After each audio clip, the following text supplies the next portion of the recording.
திருமுல்லைவாசல் அரசு பள்ளி கல்வி நிர்வாக முறைகேட்டை கண்டித்து பெற்றோர் மற்றும் கம்யூனிஸ்ட் கட்சியினர் கண்டன ஆர்ப்பாட்டத்தில் ஈடுபட்டனர். மயிலாடுதுறை மாவட்டம் சீர்காழி தாலுகா திருமுல்லைவாசல் கிராமத்தில் அரசின் மாதிரி மேல்நிலைப் பள்ளி அமைந்துள்ளது. இப்பள்ளியில் 1ஆம் வகுப்பு முதல் 12ஆம் வகுப்பு வரை 1026 மாணவர்கள் கல்வி பயின்றனர்.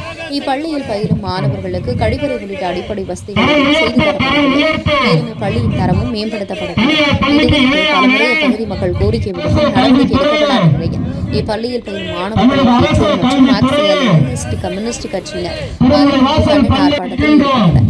அப்போது அவர்கள் 1ஆம் வகுப்பு முதல் 5ஆம் வகுப்பு வரை ஆங்கில வழி கல்வியை கொண்டு வர வேண்டும், ஆசிரியர் காலிப்பணியிடங்களை நிரப்பி போதிய ஆசிரியர்களை பணி நியமனம் செய்ய வேண்டும், மாணவர்களுக்கு கல்வி உதவித்தொகையை பெற்றுக் கொடுக்க வேண்டும், மடிக்கணினி திட்டத்தை முடக்கக்கூடாது உள்ளிட்ட 9 அம்ச கோரிக்கைகளை வலியுறுத்தி பெற்றோர் மற்றும் அகில இந்திய மாணவர் கழகம், அகில இந்திய முற்போக்கு பெண்கள் கழகம் ஆகியவற்றை சார்ந்தவர்கள் கோஷங்களை எழுப்பி ஆர்ப்பாட்டத்தில் ஈடுபட்டனர். இந்த ஆர்ப்பாட்டத்தால் அப்பகுதியில் பரபரப்பான சூழல் ஏற்பட்டது. போலீசார் விரைந்து வந்து பாதுகாப்பு பணியில் ஈடுபட்டனர்.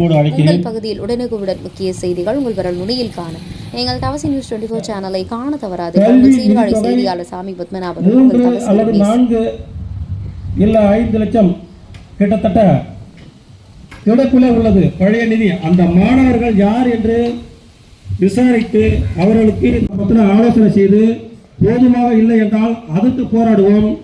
இல்லை அதற்கான போதுமான இருக்கிறது அப்படின்னா அந்த பணியை செய்கிறார்களா